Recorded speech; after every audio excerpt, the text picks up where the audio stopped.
Hi, I'm Cuman from Bell Property, and welcome to my spring market update for this beautiful little part of the world we call Palm Cove. I'm currently here at the Drift Lagoon on Williams Esplanade, overlooking this lovely pool area here. So, straight into it. What a year it has been. COVID-19 has impacted nearly everyone worldwide in some way. And although it feels quite relaxed and pretty normal up here in Cairns, the current travel restrictions have certainly been felt. We're certainly missing all the Victorians and Sydney-siders up here, and obviously the money that they bring to the area. That said, we've had lots of South Australian and Southeast Queensland tourists that have really helped keep us at what I feel is a good level considering what's been going on. But we personally still have had some really strong results in Palm Cove with Bell Property. We've sold 18 sales in the suburb for the last quarter, and that's including one of the highest sales in the suburb for the year, which was apartment 5302, just over here, in the Drift Condo Maximum. Bell Property Cairns still transacts more in the suburb than anyone else, with over double the sales of the next agency. Of our 18 sales in Palm Cove since July 1st, we have had 7 apartment sales, 5 houses, and a whopping 6 lots of vacant land sold. What really interested me is where the buyers came from. 72% of the buyers for these properties have been Queensland based, mostly local, and only 28% of the buyers have been from interstate. Of the 6 vacant land sales, only 2 of the 6 came from outside the Cairns region, so that's including Greater Queensland. Only 1 buyer of the 18 sales in Palm Cove through our agency came from Victoria, which is normally our biggest supporter in terms of buyers. These stats are almost the complete opposite direction that it generally is for Palm Cove, because it's mostly a predominantly interstate owned market here.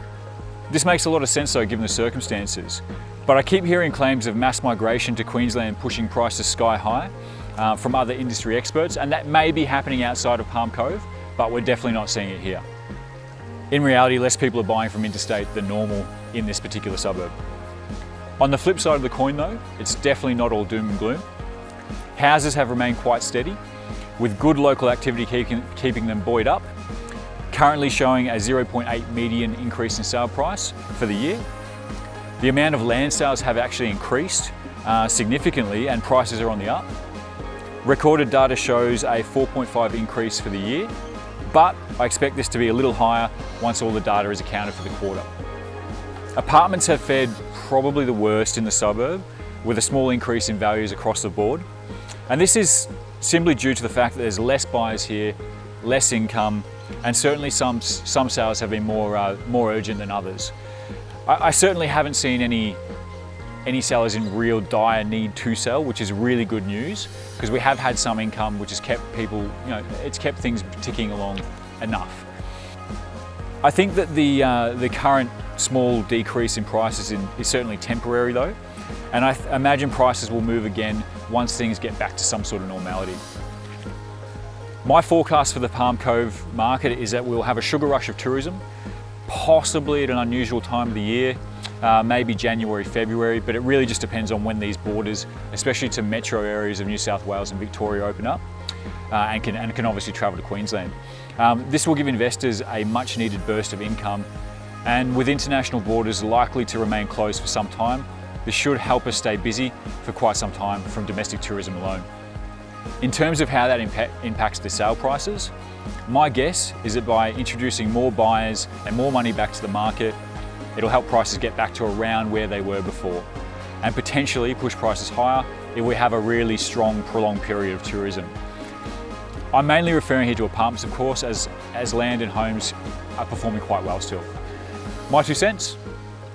If you have a home to sell in Palm Cove, now is as good a time as ever to sell. If you have land and have considered selling, then now could be a really good opportunity to take advantage of the increased demand that we're seeing. My advice to apartment owners is that if you need to sell, sell, especially if you have other opportunities for you.